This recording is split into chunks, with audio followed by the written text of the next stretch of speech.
Chapter 3. Some Objections Answered. Before proceeding, it is advisable to deal with some objections which have been and may still be raised. It has been argued that if man were intended to drink his own urine, he would have been born with the instinct to do so. But one may as well argue that because man has not been born with the instinct to do deep breathing exercises, or adopt other measures which may have proved conducive to health, they are therefore invalid or reprehensible. Take, for instance, the yogis of India. By dint, that might be an error, dint of practicing breathing exercises, strange postures, etc., they not only arrive at a perfect state of health, but contrive to extend life far beyond the usual 80 years and 10. At 150 years of age, a proficient Hatha yogi has not even a gray hair. See Raja Yoga by Swami Vivekananda. It is true that the science of yoga can only be safely learned at the hands of a competent teacher, but that is another argument against the instinct theory. See Heaven Lies Within Us by Theos Bernard. One notices, by the way, that man does not trouble about his instincts when it is a question of imbibing strong liquors or smoking hundreds of cigarettes. In short, when it is a matter of doing things which are bad for him, even though the first time he experienced their delights, his instinct rebelled. And now to answer another objection. How can it be right to take back into the body something which the body is apparently discarding? And yet, if we turn to nature, what do we find? We find that where instead of quote-unquote scientific manures, the dead leaves are put back into the soil, the resultant flowers are the most fragrant, the fruits the sweeter, and the trees the healthier. On the other hand, where the soil is for some reason deprived of those chemical substances produced by the dead leaves, etc., then the trees which grow in that soil are disfigured by excrescences, which I think quite aptly have been called tree cancers. What we are accustomed to regard as useless dead leaves are the very opposite of useless, and should be dug back into the soil instead of being swept away by the gardener. Let those who challenge the statement taste the Iceni produce grown from soil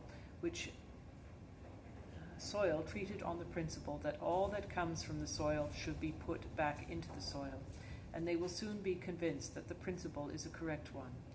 The idea that nature is wasteful is erroneous. She only appears wasteful to us because we do not understand her. The rotting dead leaves provide the most valuable mineral salts for the soil, one of the most essential being potash.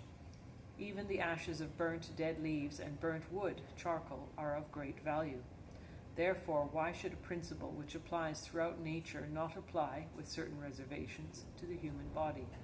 This question is more readily answered if we consider the constituents of urine. Yet before doing so, something should be said about the unreliability of urine analysis as a means of diagnosis. Though urine analysis is still a practice among orthodox doctors, it has been found that the elements in and general condition of urine depend far more on the character of the food and drink taken by the patient than on any fancied or real disease condition. Even the presence of sugar can no longer be regarded as an infallible sign of diabetes. This I have proved to my own satisfaction by taking for a day nothing but drinks made of chemical sweet powders, and nothing in the way of food except a quantity of heavily sweetened ices. On such a diet, after 12 to 14 hours, the urine of an otherwise healthy person became charged with sugar and suggested to the doctor that he had diabetes. Similar mistakes have been made with regard to albumin, found in the urine as a result of an ill-balanced diet.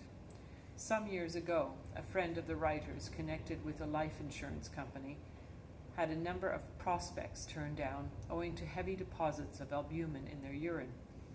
Finally, he brought 3 of these men along for investigation. By dint of altering their diet, all the supposed to be indications of Bright's disease, nephritis, or albuminuria, from which they were alleged to be suffering, very soon vanished. And at a subsequent examination by the insurance doctor, they were told they must have had local inflammations when previously examined. Further comment seems superfluous. Now there is a list here of components of urine with a measurement next to it, no column heading to indicate what the measurement is. I'll just read the components. Actually, let me show you that while I read. Urea, nitrogen, urea N, nitrogen, urea, creatinine N, creatinine, uric acid N, uric acid, amino N, ammonia N, sodium, potassium, calcium, magnesium, chloride, total sulfate, inorganic sulfate, inorganic phosphate, pH 6.4, total acidity as CCN/10 acid. So I'm not familiar with what these measurements are.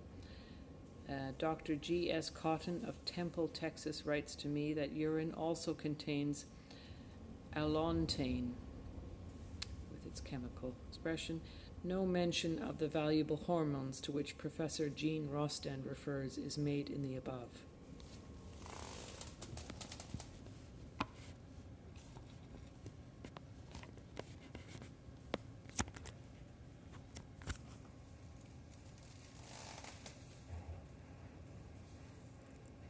This is significant as showing the amount of valuable mineral salts contained in healthy urine, to appreciate which one needs to have studied the biochemic system of medicine.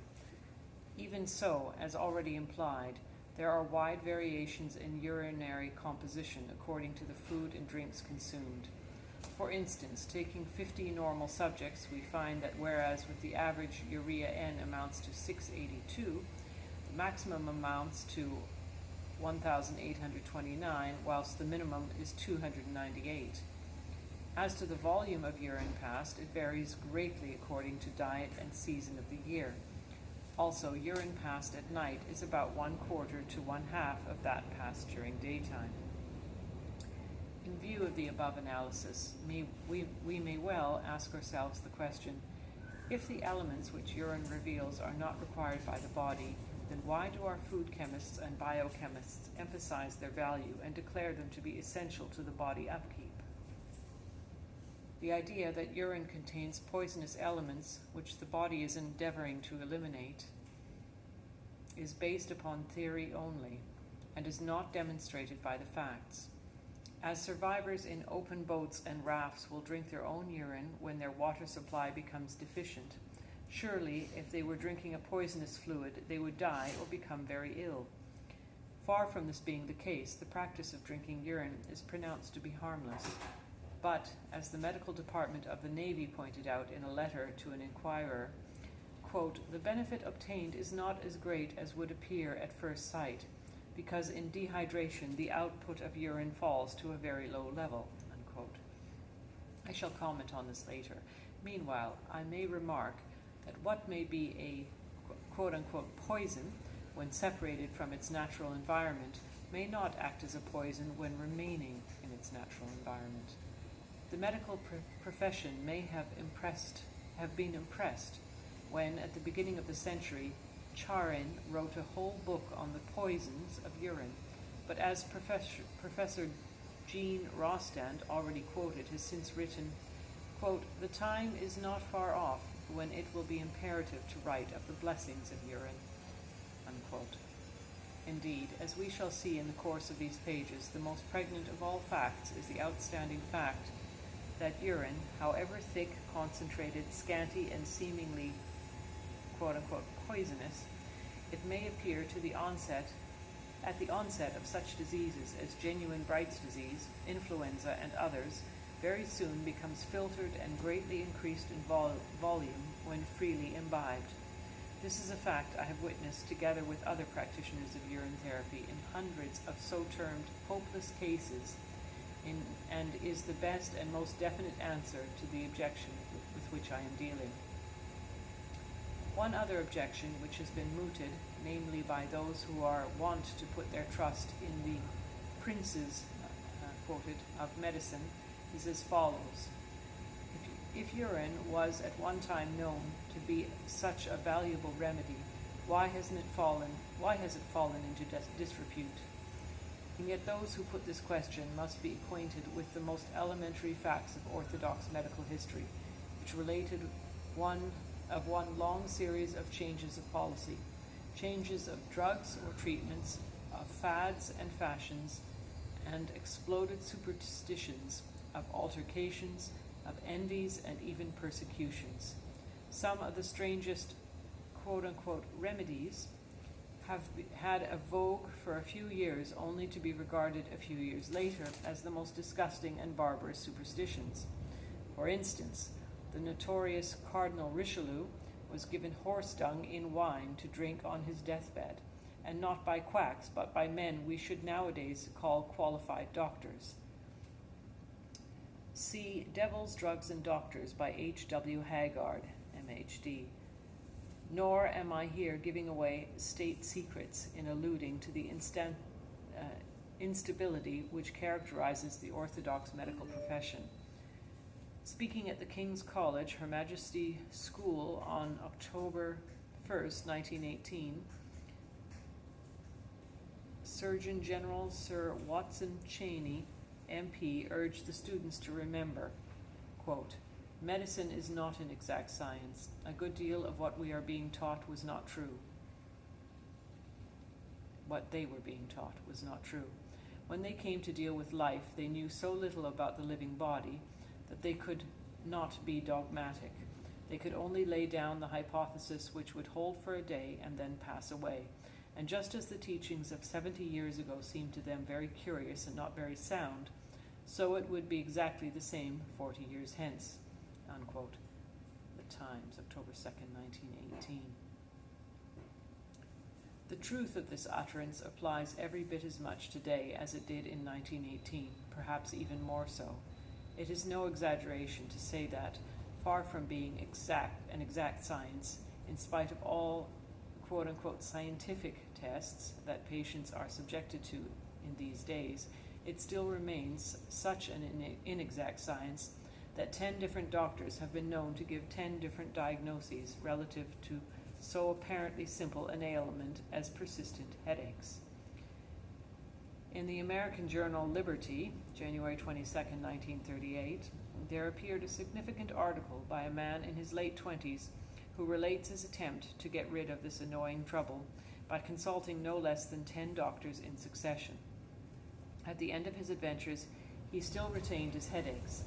As the story is so significant and not unfraught with its ironic and humorous side, it may be condensed here. The first doctor told him he had an obstruction in his nose and must see a nose specialist. The second told him there was nothing the matter with his nose, but he must see an oculist.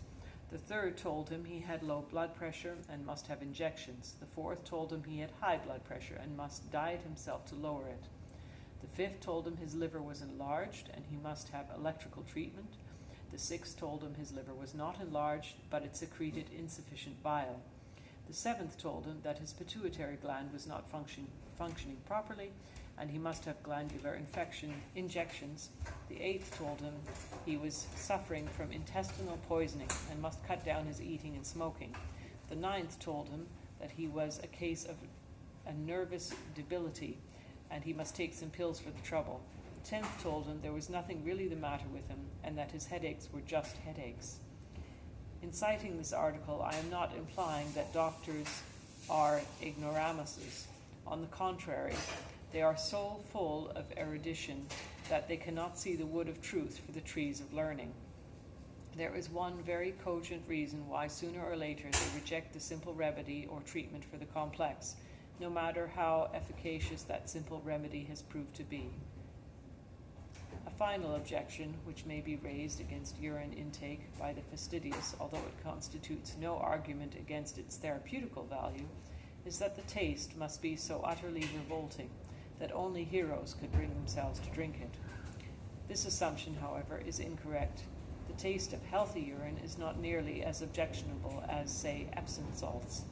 Fresh morning urine is merely somewhat bitter and salty, but as already mentioned, the more frequently it is taken, the more innocuous does it become, and as might be expected, its taste varies from day to day, and even from hour to hour, according to the foods which have been eaten.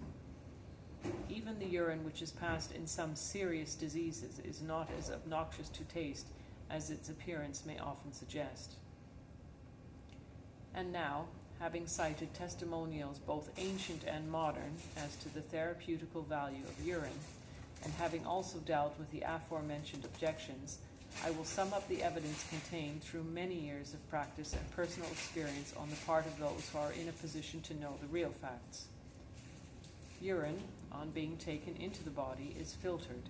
It becomes purer and purer even in the course of one day's living upon it, plus tap water if required. First it cleanses, then frees from obstruction, and finally rebuilds the vital organs and passages after they have been wasted by the ravages of disease. In fact, it rebuilds not only the lungs, pancreas, liver, brain, heart, etc., but also repairs the linings of brain and bowel and other linings, as has been demonstrated in the case of many so-called killing diseases, such as consumption of the intestines and the worst form of colitis. In